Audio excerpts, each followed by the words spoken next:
Sejam todos bem-vindos ao 5º Seminário da Semana Nacional da Pessoa com Deficiência Intelectual e Múltipla, da APAI, aqui da nossa querida cidade de Açu. A Semana Nacional da Pessoa com Deficiência Intelectual e Múltipla acontece todos os anos durante o período de 21 a 28 de agosto. O objetivo da Semana Nacional é abrir debates e colocar a nossa sociedade em reflexão no dever da igualdade para a inclusão. Com base no tema Família e Pessoa com Deficiência, protagonistas na implementação das políticas públicas, a Semana Nacional da Pessoa com Deficiência Intelectual e Múltipla desse ano de 2019 vem para reafirmar no contexto desse movimento a importância da participação da família em todos os processos de vida de seus filhos, seja educacional, de desenvolvimento, de habilitação e reabilitação e demais projetos como na gestão das APAES. No ano de 2017 foi sancionada a Lei número 13.585, de 26 de dezembro de 2017, que instituiu a Semana Nacional da Pessoa com Deficiência Intelectual e Múltipla nos dias 21 a 28 de agosto. A Federação Nacional das APAES convoca todas as entidades filiadas a realizarem ações de incentivo em seus municípios e estados e convida toda a nossa querida sociedade a participarem dessa grande mobilização. Assistiremos agora à apresentação cultural da nossa assistida da APAE Açu, Emily Hervely do Nascimento, que representou a nossa instituição no 7º Festival Estadual Nossa Arte, na nossa cidade de Açu.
Dando continuidade ao seminário, teremos agora a palestra magna com o tema Comunidade Escolar e Inclusão da Pessoa com Deficiência e o subtema Quando Todos Ensinam e Aprendem com Todos, a ser ministrada pelo professor Joiram Medeiros. Boa noite. Boa noite a todas e todos. Agradecer inicialmente a professora Ranilda, presidente da APAE, Açu e toda a sua equipe, por essa renovada passagem minha aqui por Açu. Aliás, eu estou vindo muito aqui, viu? Hoje, a convite da própria APAE veio com a temática relativa à questão do aprender, não é? Eu pedi para botar essa cadeira aqui, que é o vício de professor, não é? Não dá para ficar sentado ali. E aí, essa cadeira me serve como uma acessibilidade, um apoio, né? não foi, eu deixo essa cadeira, dou uma caminhadazinha, volto para a cadeira, senti necessidade, me sento, e aí a gente vai aprendendo, né, com os nossos limites e nossas possibilidades. Então, o tema comunidade escolar e inclusão da pessoa com deficiência, quando todos ensinam e aprendem. Eu quero também fazer menção à minha colega Verinha, né, da SUESP, aos supervisores, né, estamos aqui com o Vitor e Lília, e tem outros colegas da educação especial, né, meu abraço pela presença. Dizer que também fiquei muito emocionado ao ver Clarinha, né, Clarinha? Clarinha, eu perguntei a ela se ela tinha me conhecido, ela disse que sim. Na última vez a gente tirou uma foto juntas. E a jovem, a menina que, como é o nome dela? Emily. Parabéns, viu, Emily? Parabéns mesmo, uma salva de palmas para ela. Ela, muito boa. Muito boa. E não aprender, eu vou usar, viu, o que eu vi, viu, Emily? A partir de você, eu vou fazer a relação com aprender. A partir de você, né? Então, pode passar. Eu preferi continuar. Eu tenho um pé na literatura. Eu tenho um pé na literatura. E outro dia eu revendo o Drummond, que eu gosto muito, né? E ao vir para cá, montando esses slides, eu disse, eu vou começar com o Drummond. E depois a gente vai ver o porquê disso aí. Eu vou começar com ele e vou terminar com ele, né? E aí juntos, eu queria que a gente lesse juntos, combinado? Então vamos lá. Eu desconfiava, todas as guerras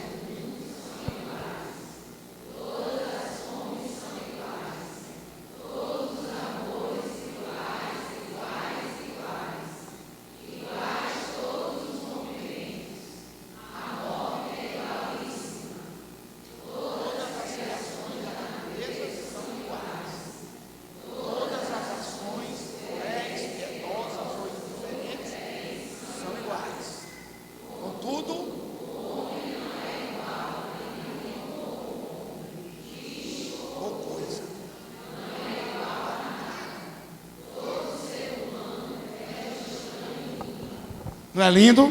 Vamos bater palma para Carlos Drummond. Menino, eu tenho aí uns 15 anos que eu li essa poesia. Eu já estava na área da educação especial e eu disse, nada mais próprio, não é, para se falar numa semana nacional, cuja temática é a deficiência intelectual e múltipla, não é? E a gente expande isso aí para as demais deficiências. Nós somos ímpares, não é? Que nos encontramos com alguns pares, não é? Mas a maioria dos pares não costuma respeitar os ímpares, não é verdade? Até em jogo, em brincadeira, o ímpar sempre é muito menos usual do que o par. É tanto que tudo que a gente fala, vamos formar aí, menina, um par de jarro, quando está todo mundo vestido igual, né? Você diz assim, é direitinho um par de jarro, não é verdade? Porque por trás do par de jarro, ou eu quero para toda a vida que você seja meu par, né? Não tem uma música que diz, né? Para toda a minha vida eu quero ser seu par. Porque o par tem esse sentimento de igualdade, não é? Esse sentimento de parença, esse sentimento de proximidade. Mas no universo que Drummond está se referindo, é que as pessoas, elas são una e elas são diversas. E ninguém é igual. Todos nós somos diferentes. Mas não aprendemos, é um exercício difícil, conviver com a diferença.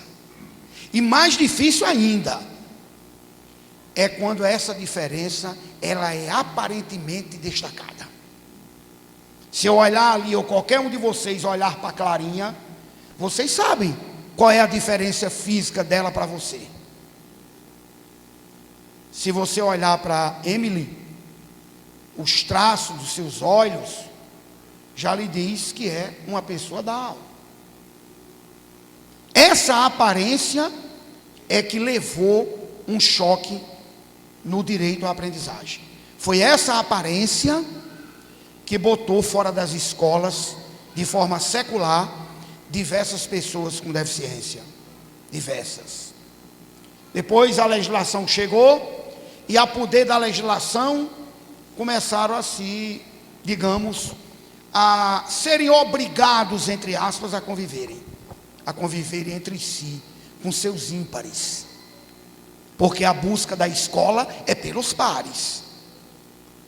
A escola faz de cada aluno um par. Ela quer que sejamos pares, pares na aprendizagem, pares na capacidade cognitiva, pares na postura, pares no falar, pares no aprender. Eu quero que você aprenda no mesmo ritmo.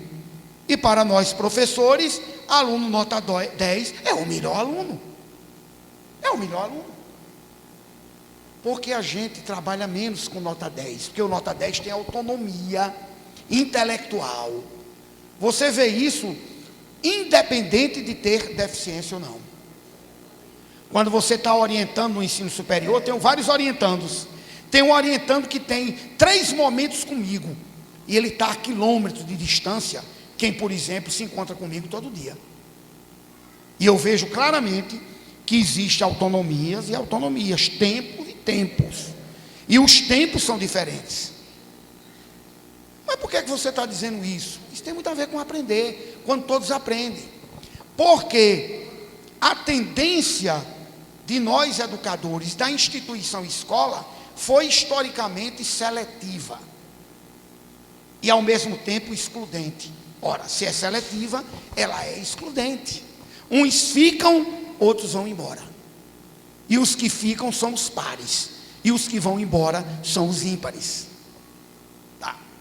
Aí eu quis introduzir assim, para poder, pode passar, para a gente deixar Drummond e depois a gente volta com ele. Pode passar. E basicamente eu já disse, mas fiz uma análise. O texto poético de Drummond fala da individualidade humana, o ser uno, o ser singular, evidenciada na ação do ensinar e do aprender com os outros, nas relações sociais que estabelecemos na aparição de nossos desejos e na construção de nossas potencialidades em diferentes espaços. Você tem o desejo, você tem as relações com o outro, e as relações com o outro, seja na escola, na rua, no bar, na igreja, em casa, seja onde for, essas relações, elas são relações de aprendizagem. E melhor ainda, como nos diz Saviani, você tem uma relação do aprendente ao mesmo tempo que você é ensinante e você é aprendente e torna-se ensinante. Quem é, e boa parte daqui está ligado à licenciatura, sabe muito bem o que eu estou dizendo. São os anos de escolarização que nós tivemos, inclusive a passagem pela academia, que nos fez professor, ao nosso modo, ao nosso jeito, a nossa maneira, a nossa estratégia e por aí vai. Então, a escola é um desses espaços que são ímpares, que eu me referi inicialmente. Vão encontrar seus pares. Esses ímpares também vão ter os seus pares. Mas há 2 décadas atrás, esses ímpares dificilmente encontravam algum par. Muito difícil. Eles eram expulsos. Hoje você pode chegar na escola e encontrar um par. E um par que não esteja centrado apenas na minha diferenciação. Porque a minha diferenciação é igual à diferenciação de muitos. O que pode diferir é na forma, na condição. Mas a diferença entre nós existe.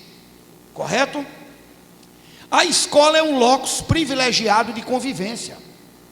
Convivência, já estamos abrindo aí um canal. O que é conviver? É o viver com. Quando eu não convivo, eu não tenho um processo inclusivo. Daí a gente tem a velha frase: você tem uma boa convivência com ele? Você tem uma boa convivência com ela? A gente só busca para estar ao nosso lado quem temos uma boa convivência.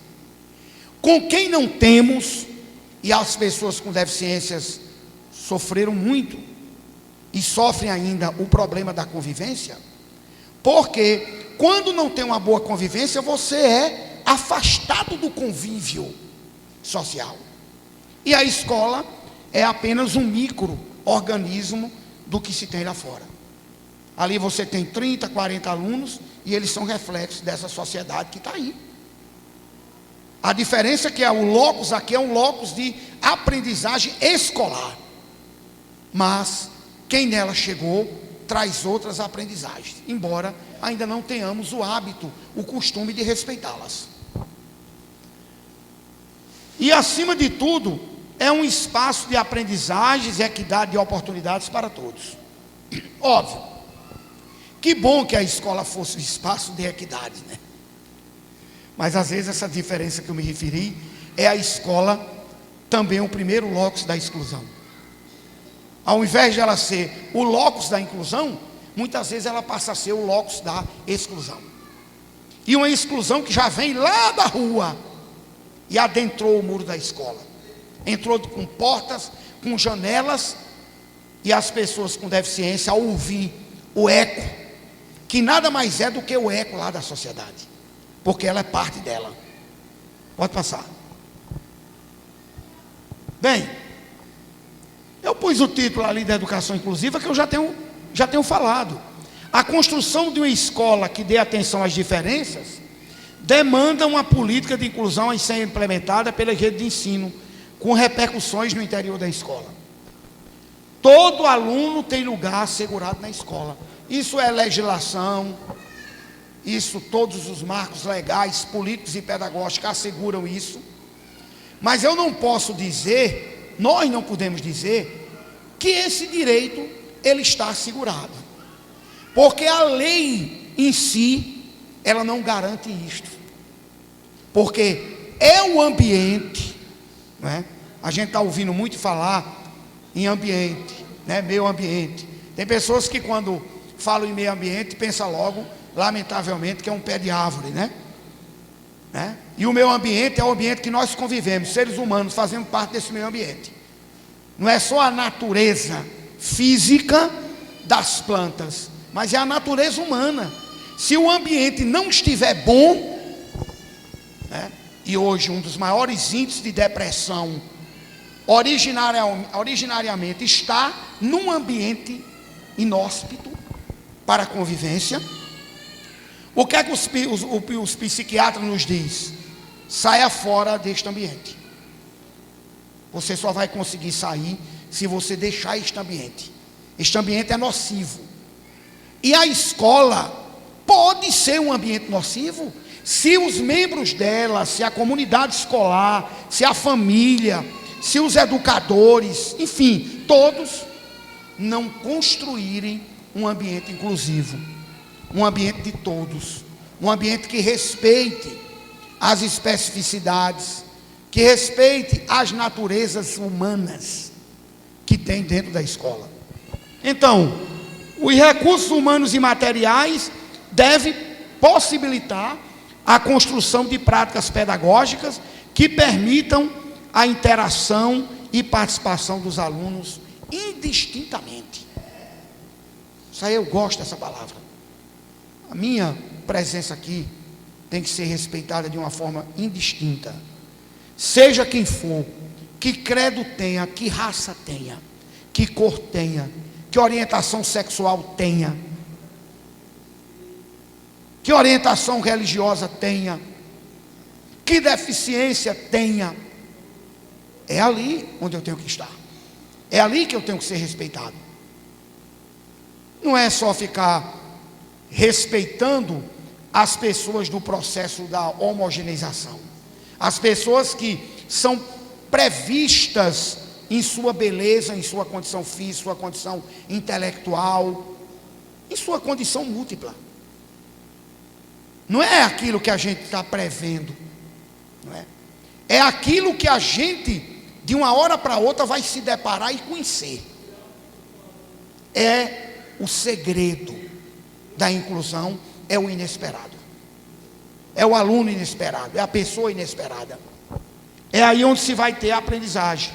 Faz-se necessário que a rede de ensino concebere um modelo de formação e de acompanhamento que permita a cada um desenvolver um saber e um saber fazer em que se valoriza a participação de cada membro que contribui com as ações daquela comunidade educativa. O que é que eu vou fazer do que eu estou aprendendo? O que é que eu faço do que aprendo? Eu transformo? Eu reproduzo? O que é que eu faço com o que aprendi? Muitas vezes você vê, surpreendentemente, mães dizerem que, olha, depois que eles chegaram aqui na APAE, depois que minha filha está sendo atendida aqui no atendimento educacional especializado da APAE, ele cresceu muito, ela cresceu demais. Eu vejo muitos depoimentos. Depois que minha filha está na escola, cresceu muito, mudou, aprendeu tanta coisa. Tem horas que ela está ensinando coisas que nem eu sei. Por quê? Porque está na construção do locus escolar, do local que acolhe e do local que lhe faz aprender e ensinar também. Certo? Pode passar. Então, toda geração da comunidade é essa que busca essa inclusão. A política nacional, que todos vocês conhecem, de educação especial na perspectiva inclusiva, né? Que está aí passando por uma revisão. Nossas colegas da SUESP estão viajando hoje à noite, né? Eu até fui convidado para ir, mas preferi não ir, por razões mesmo do que eu estou vendo acontecer. É muito interessante, né? Eu não preciso de pegar um avião aqui para Brasília para ouvir o que eu não gostaria de ouvir. Então eu preferi ficar. E disse a elas ontem: quando vocês voltarem, me passem tudo, que eu quero ver o que eles disseram. Mas antes disso, riram porque eu disse assim: agora, endureçam o pescoço. Não curvem não assim, ó. Endureçam. Porque a nossa perspectiva do Rio Grande do Norte é inclusiva. E a perspectiva da revisão que está sendo feita pelo Ministério da Educação, eu quero lhe dizer que tem coisa de dar dó e piedade, que era um outro assunto, que não vou entrar agora nesse momento, apenas frisei que está complicado. Então essa política prevê os serviços, prevê a aprendizagem, prevê a articulação do ensino comum com o AEE, com o atendimento. Se criou na própria lei um ambiente favorável à inclusão, né? No momento que todos se sintam acolhidos, seguros, sem aqueles estereótipos, sem a presença do preconceito, embora a gente saiba que foi, não foi, foge. O preconceito nasce lá na escola. Eu estou acostumado a ir em escola em Natal, está precisando conversar com os professores, com os alunos, o clima não está bom. Mas a lei diz que sim, que nós devemos acolher, que nós devemos criar um ambiente seguro, e essa construção é nossa, não é mais ninguém. Não é o fato da lei dizer, e por dizer, não, é criar esse ambiente, é ser inclusivo. Que eu sempre digo: como é que você quer estudar, estuda inclusão, tem tanta gente, mas não é inclusivo. Você, na sua prática de vida, é de se perguntar: você é uma pessoa inclusiva? Porque se você não for, arrume o bisaco, porque se você não é uma pessoa com perspectiva inclusiva, essa reação sua vai nascer lá na escola. Você vai reagir na escola como uma pessoa não inclusiva, porque você é não inclusivo.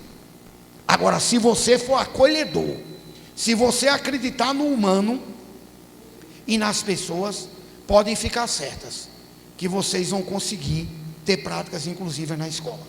Tá bom? Pode passar. Bem, aí a figura do professor que eu estou me referindo deve ser uma referência de segurança, estabelecendo rotinas de trabalho que assegure a participação de todos nas atividades de classe. É importante que ele reconheça que o aluno ou aluna é fonte de um saber e de uma cultura. Logo, ele participa da construção de um saber coletivo. Ora, se nós estamos falando que todos ensinam e todos aprendem, primeiramente nós temos que ver as diferenças culturais, que tem um movimento chamado multiculturalismo, que inclusive Saviano depois adotou para ele, o multiculturalismo. Quem puder, leiam sobre o multiculturalismo, que a essência dele é saber que a origem do outro, em convívio com outras origens, cria-se uma multiculturalidade, porque a gente é feito de culturas. A gente tem a cultura alimentar, nutricional, tem a cultura do matrimônio, tem a cultura familiar, do seio, tem a cultura da vestimenta, são culturas. Então a gente vive em ambientes multiculturais, e por isso que a pessoa com deficiência também tem estabelecido em si a cultura que vivenciou, na família, no espaço em que convive. Se ela for segregativa, será uma pessoa com sinais de segregação. Se ela for uma pessoa inclusiva, acatada pelos familiares, acatada pelo meio social que ela vive, a diferença como ela chega na escola é grande. Ela é uma pessoa muito aquém, além de outros que não tiveram essa oportunidade. Então, estes aspectos dizem respeito diretamente à gestão da sala de aula. Valeu.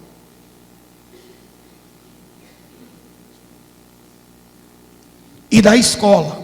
E reflete na postura de uma escola que exclui para aquela que inclui. Já me referi. Quando respeita essa cultura vindo, né? Não só tem cultura ou aprendizagem na escola, não. Já se vê muito além disso. A gestão da escola inclusiva tem caráter colaborativo, que implica no desenvolvimento de valores que mobilizam as pessoas a pensarem, viverem e organizarem o espaço da escola, incluindo nele todos os alunos, suas famílias e comunidade. É inconcebível hoje, vocês veem muito no trabalho da APAI, em que a família não esteja próximo ao processo de escolarização, de reabilitação ou de qualquer outro atendimento com os seus filhos. É provado que as famílias que acompanham seus filhos têm um melhor desenvolvimento. Eu não sei se vocês lembram ou vivenciaram, eu como sou uma pessoa com deficiência desde a infância, né? Adquiri a deficiência na infância, eu sempre estive arrodeado ao lado de fisioterapeutas, né? E teve um período que eu me lembro que um fisioterapeuta jamais admitia a entrada de uma outra pessoa, de um familiar, numa sessão. Jamais, eu lembro muito bem. O senhor aguarde aí, era dito de prima. Não sei se aqui tem algum fisioterapeuta. Tem? Tem? Lembram disso? Estudaram disso? Viram isto? Porque era assim. Hoje,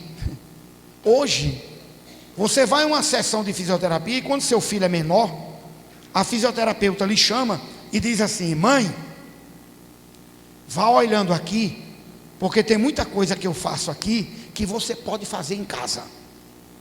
Isso é o maior exemplo, trazendo da saúde para a educação. Nós professores temos muitas barreiras às famílias. E muitas vezes o professor não dialoga, principalmente nos anos iniciais ou no processo de escolarização.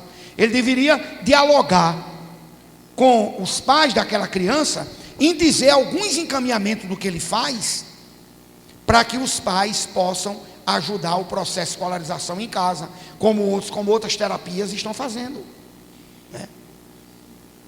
Eu mesmo hoje estou há algum tempo na prática do Pilates, que é uma coisa maravilhosa.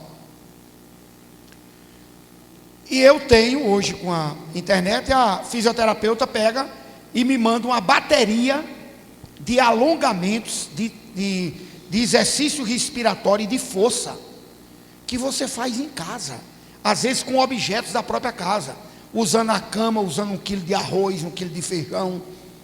para fortalecimento, uma série de dicas que você complementa. Aí eu estou falando de tratamento na saúde, quando a gente pode fazer o mesmo na educação. O pedagogo, o gestor das salas de recursos multifuncionais, o professor da educação especial, que pode fazer encaminhamentos àquela mãe ou àquele pai, para que ele auxilie o seu filho em casa, com as suas tarefas e etc, etc. Certo? Então, pode passar. A presença da família, volto a dizer, é excepcional.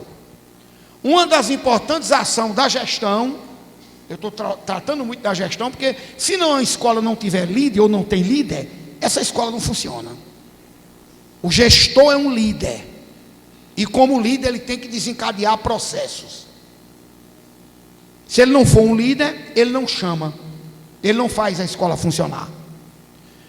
É estimular a conversa entre professores do ensino comum, professores do atendimento educacional especializado, e estes com as famílias e comunidade, tecendo uma rede de aprendizagem mútua, a chamada aprendizagem colaborativa, como queira, conectada. Ela precisa ter essa sintonia, para que o aprender e o ensinar seja para todos. E que o aprender e o ensinar seja um exercício de professor e de aluno, para dar-lhe autonomia intelectual, principalmente às pessoas com deficiência intelectual, que são os atendidos hoje em múltipla, que são os atendidos hoje pela PAI. Pode passar. Essa rede colaborativa que eu me informo, que eu me refiro, é uma rede importantíssima no AEE, principalmente no atendimento, feito pelas instituições, feito pelos centros e etc. Então eu trago ali umas atividades de formação propostas por INES. Uma, compartilhar experiências bem-sucedidas. A PAI faz muito isso, quando você mostra. O que é, senão, a presença de Emily aqui, uma experiência bem-sucedida? É ou não é? É uma experiência bem-sucedida. Como Emily, há muitas e muitos que poderão ter essa oportunidade. Ela teve e exerceu. Eu também perguntaria: houve ou não houve aprendizagem nos passos, na dança, na postura de Emily hoje aqui? Não houve? Houve aprendizagem. Houve aprendizagem. Ela, desde a hora que sentou, a hora que concentrou-se, a hora que foi, isso são marcações que para uma pessoa com deficiência intelectual são marcações complexas. Não são marcações simples, mas são marcações que caracterizam uma relação de aprendizagem. Ou seja, Emily foi ensinada, Emily aprendeu e Emily pode ensinar. Olha a relação que nós estamos falando, né? Do ensinante e do aprendente. Segundo, agendar tempo para planejamento conjunto. Eu estou lá na Suécia, todos os dias é uma ligação. Professor, a gente não tem direito a planejar, não? Né? E tem sim. Somente o professor da educação especial, ele tem o seu horário para se juntar aos demais professores e ter uma aprendizagem. O professor de sala comum não deveria saber o que a PAI está fazendo com Emily? Lá na escola municipal que ela está? Tinha que estar sintonizado. Tinha que saber como é que está a Emily lá na PAI, como é que está a Clarinha, para poder fazer pontes de aprendizagem, com relatórios, contando como chegou, como se desenvolveu e como se encontra. Agora a gente fica sempre com aquela cantiga da perua. É 5, é 6, é 3, é 4, é 7, é 8, é 9, é 10. E a gente não consegue fazer um relatório de um aluno ou de uma aluna dizendo como se chegou. É uma anamnese. Como se chegou, o que é que eu vou planejar para aquela criatura se desenvolver?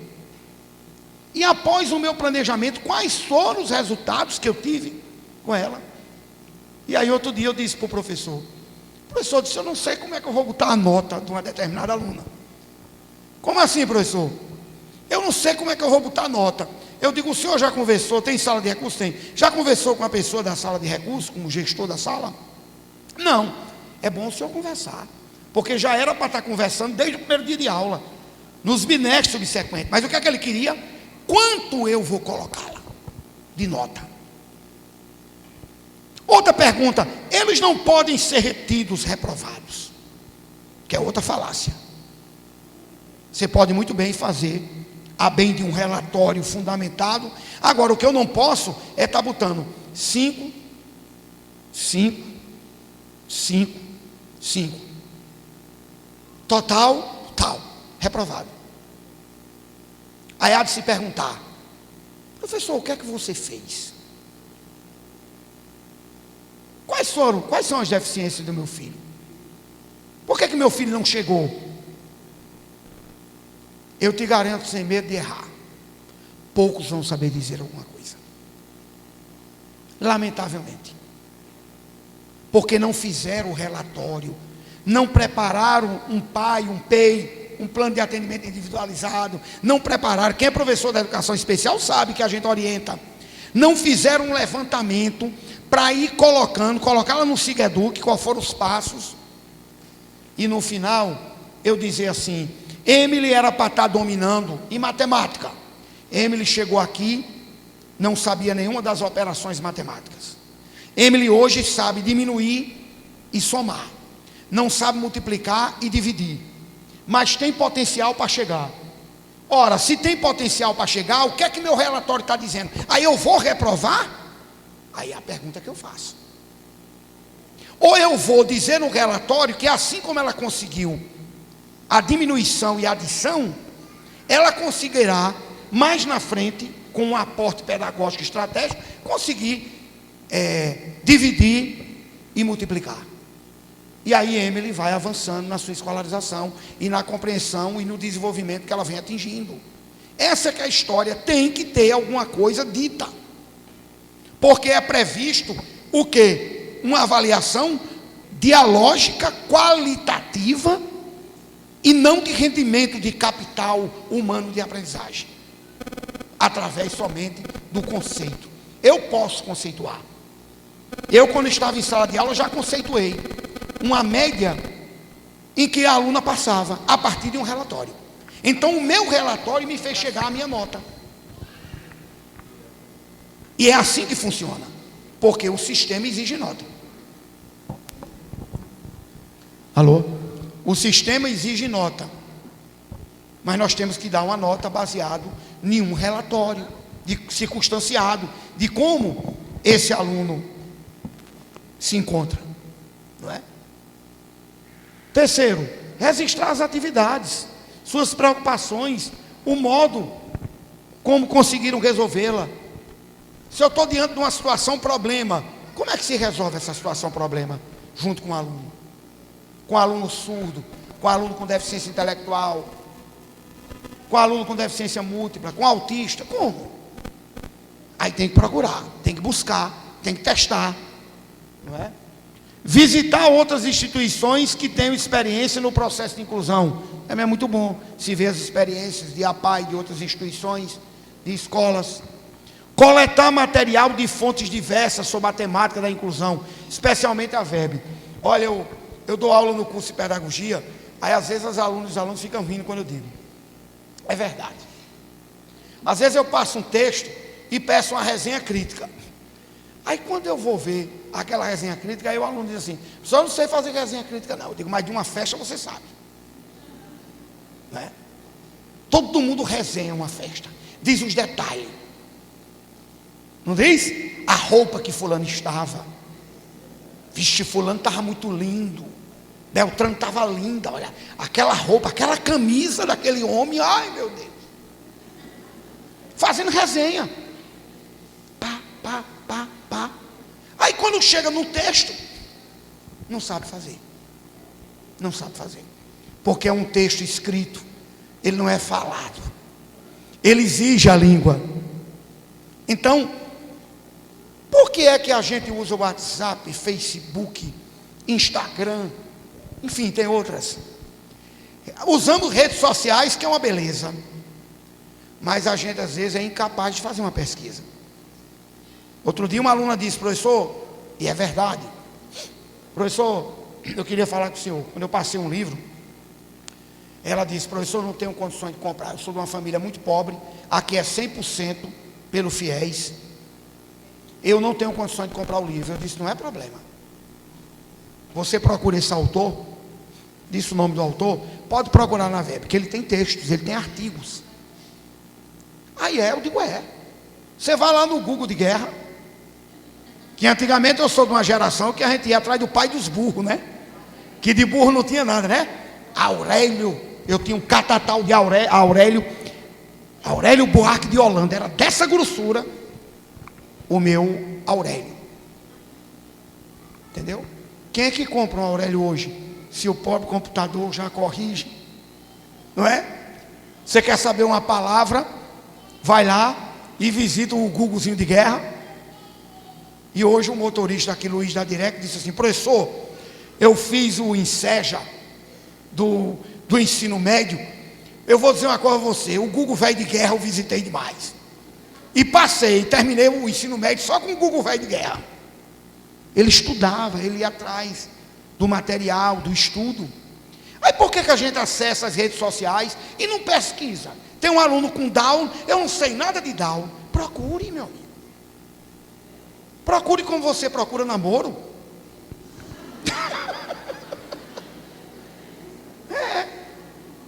Tinha aquele negócio que aquele cara que morreu, me permita, eu estou até atualizado, mas eu achei tão engraçado que o meu nome é Jennifer, né?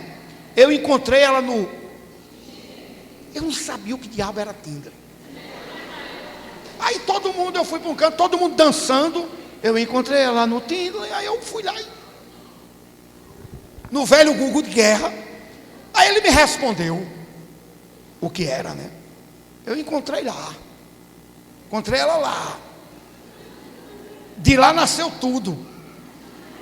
Agora, o nosso Tinder também tem que começar a aparecer nos nossos desafios educacionais, né?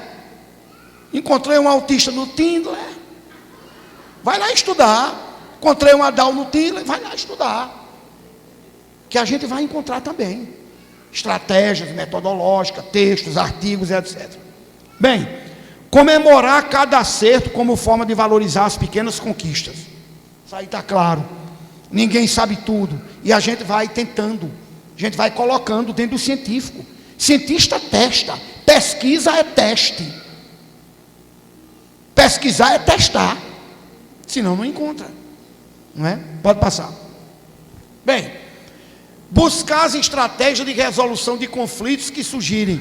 Aqui conflitos não no sentido só de brigas, mas no sentido do conflito daquilo que eu me deparo com conhecimento, né? Isso significa transformar as práticas pedagógicas que temos ainda hoje, na sua maioria pautadas no conceito de homogeneidade, em práticas que atendem para as especificidades dos alunos e suas contribuições. Muito obrigado. Ao desenvolvimento de saber, do saber fazer e do saber coletivo. Olha, muita gente pergunta, a razão precípua porque eu defendo a inclusão e nós defendemos a inclusão, é a relação que as pessoas ímpares têm com seus pares. Quando você convive em espaços que tem outras pessoas, a tendência é você crescer.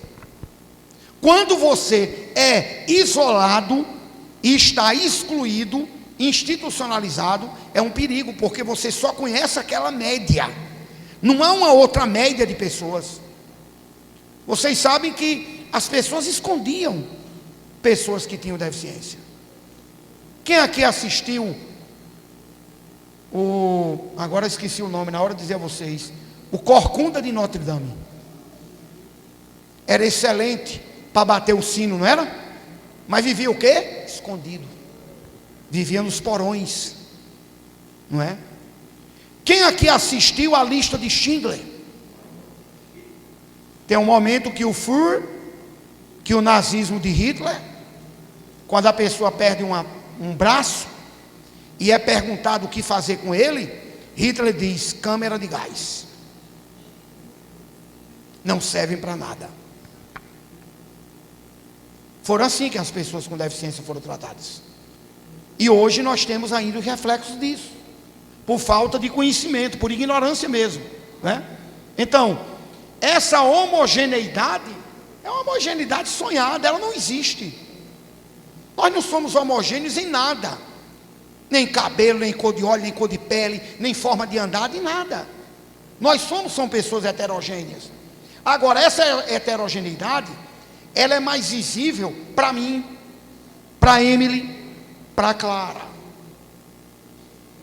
Porque a gente sempre acha que as outras diferenças não estão dentro do bojo das diferenças humanas. E elas estão. O caráter, a personalidade, a maneira de conduzir, as questões éticas, as atitudes, são diferenças. São diferenças. E porque só aquelas mais aparentes é que são, digamos assim, excluídas? Porque são aparentes. As não aparentes, aquelas que não aparecem logo, elas são fáceis de conviver. Pelo menos inicialmente. Depois que se conhece, aí vem as mazelas. Pode passar.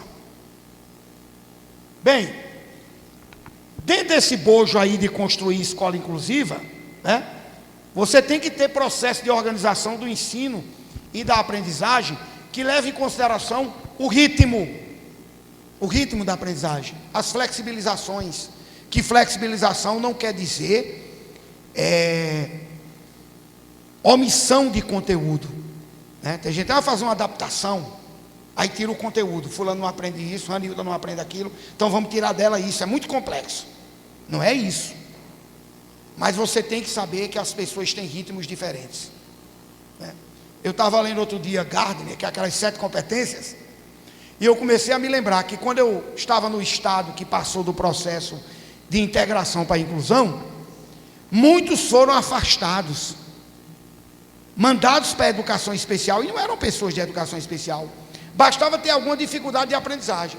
Aí quando eu comecei a ler Gardner e as 7 competências, que ele abre que as pessoas têm competências e competências, oxe, o meu traço é horrível, mas aí eu tenho um Vitor do meu lado que desenha extremamente bem, mas eu tenho uma oratória, ele não tem, o outro tem matemática. Os meninos estão fazendo muito isso hoje no Enem, estudando para o Enem, como estudava para o vestibular. Eles se unem por área de interesse. Então olha, Joairã é bom em português, você que vai falar para a gente, aí une 5 meninos, 6, e cada um está dando aula um para o outro. É um exemplo colaborativo de aprendizagem. E não você chamar isso de flexibilização omitindo. Por quê? Porque o ritmo é diferente. Então Gardner fala claro, Vygotsky falou isso claro, Vallon falou isso claro, Piaget falou isso claro, que o homem aprende nas interações sociais. Então se a pessoa com deficiência não tem interação social, ela não tem aprendizagem. E que o ritmo é muito diferente. Agora não, que as áreas de interesse para Enem, você é convocado para o vestibular por área de interesse, mas eu fiz, eram todas as áreas. Eu saí me arrastando, feito cobra no chão, estudando química, física, para dar conta, química, física e matemática, porque a minha área é humanas. E eu, química e física e matemática, eu tinha que atingir o ponto mínimo. E eu saí buscando, meu Deus, essa disciplina química não pode me voltar para trás, física não pode. Eu me lembro que eu estudando movimento retilíneo uniforme, eu dizia, para que eu quero isso na minha vida? Movimento retilíneo uniforme. Trigonometria, eu olhava assim, você bota 2 para o lado, bota menos para o outro, cheio de regra, para que é que eu vou querer isso para a minha vida? E no entanto tem outras áreas que essa aprendizagem é importante, muito importante, não podia ser omitido de mim. E aí eu, em sala de aula, disse assim, existe Binet e Simon, quem é psicólogo sabe, que foram responsáveis pela psicometria. Aí em 1922, na França, que os psicólogos passaram a fazer avaliações disso aí. Aí eu brincando lá, eu disse, olha, se eu fosse fazer um exame psicométrico, que hoje poucos psicólogos utilizam, mas há quem utiliza. Eu vou dizer uma coisa a você: eu estava de deficiente intelectual para baixo,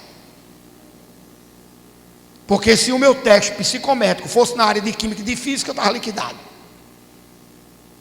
E a gente sabe hoje, Gardner diz que a gente tem competências, tem facilidades para umas áreas e para outras não. Então todos aprendem.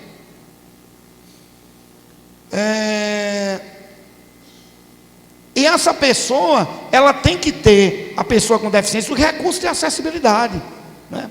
Tem que ter metodologias ativas, tem que saber que a avaliação é processual, ela não se dá só no dia da prova. Você tem que observar. Há alunos que são bons oralmente, há alunos que não dizem uma palavra em sala, quando pegam uma prova, quando vão escrever, são excelentes. Eu vivo isso. Eu faço várias estratégias em sala de aula para poder avaliar. Eu faço em torno de 6 num semestre, vários tipos de trabalho diferentes. Eu vejo que há um grupo de alunos que se destaca numa área, outros noutras, em outras formas, na forma de passar o conhecimento. Então há diferenças, e a gente aprende isso na pedagogia. Pode passar. Bem, aí eu trago, porque eu estou na formação inicial de professores, né, que ainda há resistência do formador quanto à heterogeneidade. A formação de professor, a gente ainda se depara muito, o professor buscando a homogeneidade, buscando o par, e não querer o ímpar. O ímpar é o desafio para ele, e ele às vezes se esconde desse desafio. Daí a gente está vendo aí, eu digo muito, cuidado para professor auxiliar, a gente diz muito isso, não passar o professor da educação especial para ser o único do aluno, senão a gente está fazendo uma classe especial dentro de uma comum. Porque o responsável por aquele aluno é o professor titular, que a gente está chamando de titular. É o professor de português, de matemática. O professor da educação especial é aquele professor que vai mediar entre o aluno e o professor. O professor é ele. E o que é que está ocorrendo mais das vezes? Toma que o filho é teu. Eu estou dando aula aqui, quem quiser que se lixe. Você que faça com que ele aprenda. Não é responsabilidade minha. E é um engano. É uma propositura enganosa. É um caminho exclusivo, que não inclui, né? Depois, essa transversalidade do mundo acadêmico, né, que todos vocês também vivenciaram, de você ter processo de aprendizagem com planejamento, com ministração de aulas planejada, com um ensino transversal, não fragmentado, que essa fragmentação leva também sérias dificuldades. Entram de português, sala de matemática, entram de história, sala de geografia, e o aluno não consegue fazer pontes, e as pontes acadêmicas são muito importantes para a aprendizagem, para quem tem deficiência intelectual ou para qualquer aprendente. Pode passar.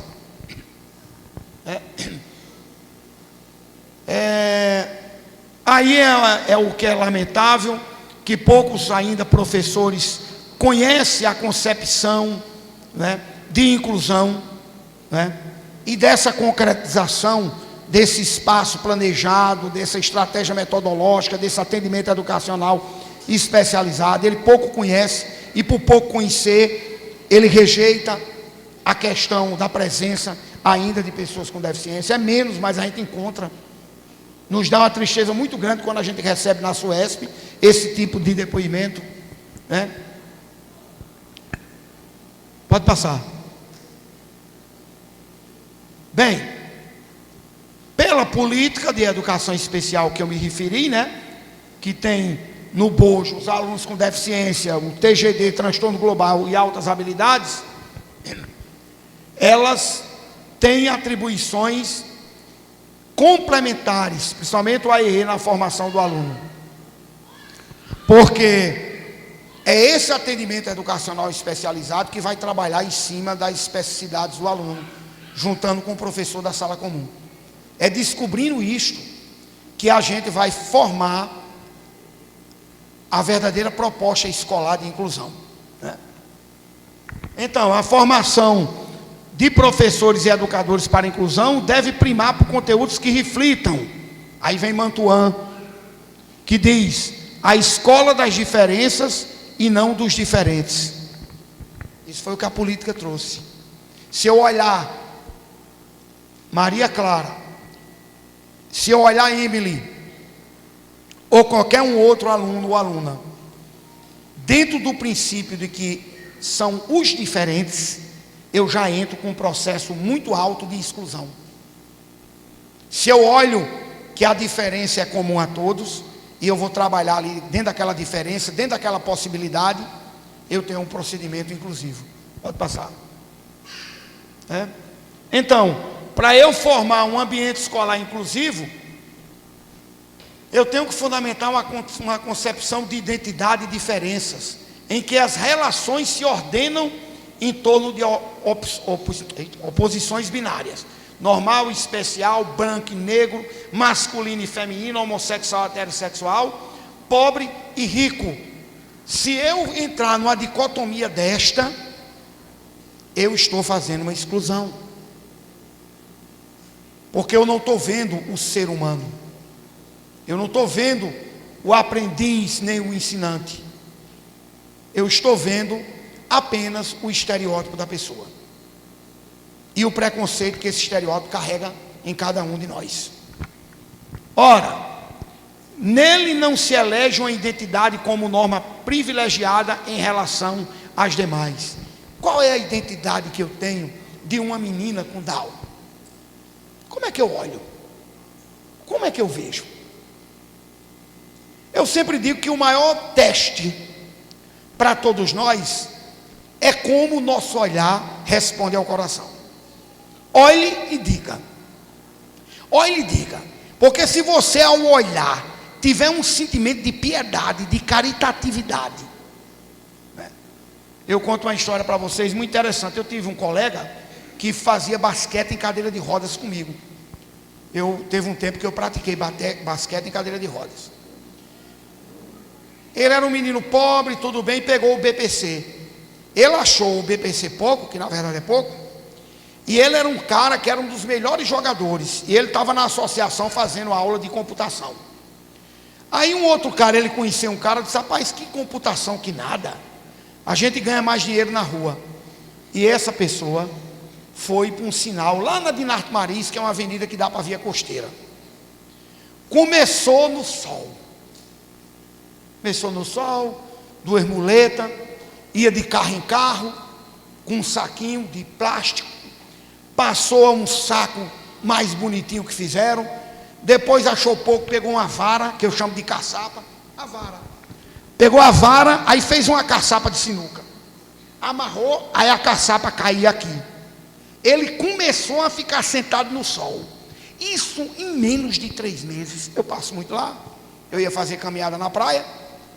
Quando foi um dia que eu passei, um bruta de um guarda-sol bonito, vermelho, ele sentava e botava as pernas para trás, você não via as pernas dele, tinha mobilidade demais, então ele jogava as pernas para trás, batia na caçapa nos carros, e eu sempre passava sem nenhum tipo de identificação, porque eu sempre ficava mais, nunca fui primeiro carro, e um dia eu fui o primeiro. Aí a caçapa dele veio, aí tocou no vidro do meu carro. Como meu vidro do carro é escuro, ele não conheceu. Aí eu, menino, não deu tempo nem terminar de baixar o vidro. Ele fez assim: ô Jair, baixou a cabeça. Eu disse: o que estás fazendo aqui? Já tinha visto ele. O que estás fazendo aqui? Não estava lá no curso de computação, lá na associação, que ele ia lhe colocar no mercado de trabalho, rapaz? Eu disse: você fazendo vergonha a gente. Aí eu entrei de sola. Você fazendo vergonha, e ele de cabeça baixa. Aí, por que você está aqui? Aí ele respondeu para mim. Eu disse: inclusive você que tem um BPC, você tem um salário mínimo, meu amigo. Aí ele disse: eu sou um pai de família, um salário não dá não, um salário não dá não. Aí aqui eu faço 2 salários. Fazia 3 salários, né? Um do BPC com 2 de lá. Aí eu disse: se não é demorado, eu disse bem rápido, tudo isso muito jogo rápido. Pois é, você está envergonhando a nossa fala, inclusive a minha, por todos os locais, que não permita mais a caritatividade, a caridade. Não, levantei o vídeo e parti. Aí num jogo lá eu vi, ele chegou perto de mim e disse: rapaz, não diga nada que você me viu lá não. Eu disse: não se preocupe não, eu não vou dizer nada não, porque isso aí pode pegar mal para o meu BPC. Eu digo: não, eu não vou dizer nada, eu estou apenas dizendo que você está envergonhando a gente, porque cada vez mais quem ele vê ali, acha, aspas, que o seu alejo, que a sua deficiência é a consequência de você estar pedindo, e não é, pode passar. Pode passar. Isso. Então, no fechamento, a formação do professor, a nossa formação, deve pautar-se no entendimento que os alunos são únicos, singulares, mutantes, compreendendo-os como pessoas que diferem uma das outras, que não conseguimos conter em conjuntos definidos por um único atributo que elegemos para diferenciá-las. Não é um único atributo. Pode voltar lá para a primeira. Não é um único, porque nós somos uno e múltiplo ao mesmo tempo, e diverso ao mesmo tempo, né?